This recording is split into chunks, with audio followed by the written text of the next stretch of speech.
So I brought you today not one, but 6 original Picassos. Originals, drawn by him, painted by him? Well, etchings in a book, but still original etchings. It was put out by a company called the Limited Editions Club.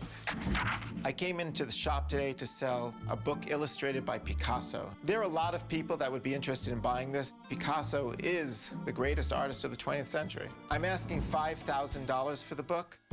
This is actually one of the most famous illustrated books in America of the 20th century. The Limited Editions Club tried to marry famous works of literature with famous artists. And they had Picasso illustrate in this book the ancient Greek comedy of Lysistrata by Aristophanes, which is a fabulous play. Lysistrata was to do with the ancient wars between Athens and Sparta, and they had these interminable wars which were completely destroying the ancient world. So Lysistrata decided to get together the ancient women of Greece and withhold sexual privileges from the men as an attempt to get them to end this awful war. Okay, pretty cool. And when was this published? In 1934. Even up until that time period, people always wanted etchings because technically they are done in the artist's hand, because it's a copper plate that's covered in wax and he draws everything with a pen. Exactly. And then they pour acid on it and it etches it out, and that's what they use for the printing plate. These are not the etchings here. These are just printed in the book. Were these released anywhere else? No, this was special just for this book of Lysistrata. And his signature is actually at the back. This is the limitation for the book, they call it, showing it's one of 1,500 copies. And then he signed powerfully in this case. Pablo Picasso is widely known as being one of the greatest painters of the 20th century. Everyone knows his name. Weird thing here is we have a book and we have art. What's worth more money?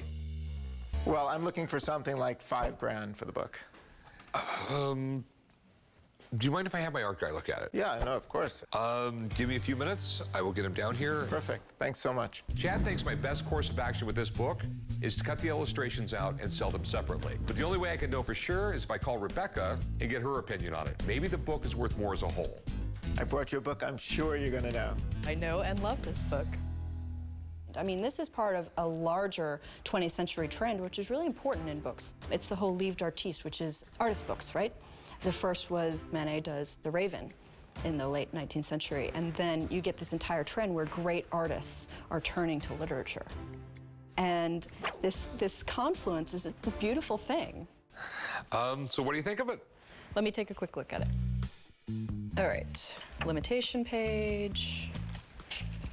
The glassine is intact. That's this here, very fragile. So, chemise and slipcase seem to be relatively intact. As far as condition goes, this is a beautiful copy. It's what I would expect, actually, because this was a deluxe production. The outside materials have a little bit more wear because the outside is the first part to receive damage, and that's why it's there in the first place. So, you have an art guy. Well, he told me how much it would be worth if I cut it into pieces. I had to cringe, too. Sometimes the pieces are worth more than the whole. From the book perspective, that's heresy. And you kind of fall in between. I fall where the money's at. I was just going to say, what do I have to do to convince you not to break it? Well, what's it worth? Well, before I get into that, Rick, you love history, right? Yes. If you take these etchings out of this book, you are destroying a historical artifact. This book by itself, in this condition, I wouldn't hesitate to put it 10,000. Okay. So that's right around the mark of what the art guy said. Is it now? Yeah. Yes. If there's no real difference in price, why destroy history? Why? I'll let you know what happens. I will let you know what happens. This will be maybe the last handshake. See you soon. Bye. This is a great buy for Rick. He should do it, but if I come in and I see that he has cut these up, I am coming for him. So, $5 grand, we got a deal. You heard Rebecca, she said 10 grand. But what about bumping it up a little bit? Bumping it up to what? 6 grand, that's a fair number. It's a beautiful book. It's Picasso, one of the great artists of the 20th century. It's gonna be out of here in the blink of an eye as a book. You know what? It's a fair price. It really is. Here we go. We got a deal. And I'll shake your hand. You know the procedure. We'll go do some paperwork. I'm settling on $6,000. That's $1 grand more than I even thought I could get out of the book, so I'm taking it and running. Mr. Brown and I got along famously. Why he tittled through a pass, I caught the ball myself. It's got a name engraved on it. How did you end up with this? Sounds so fun.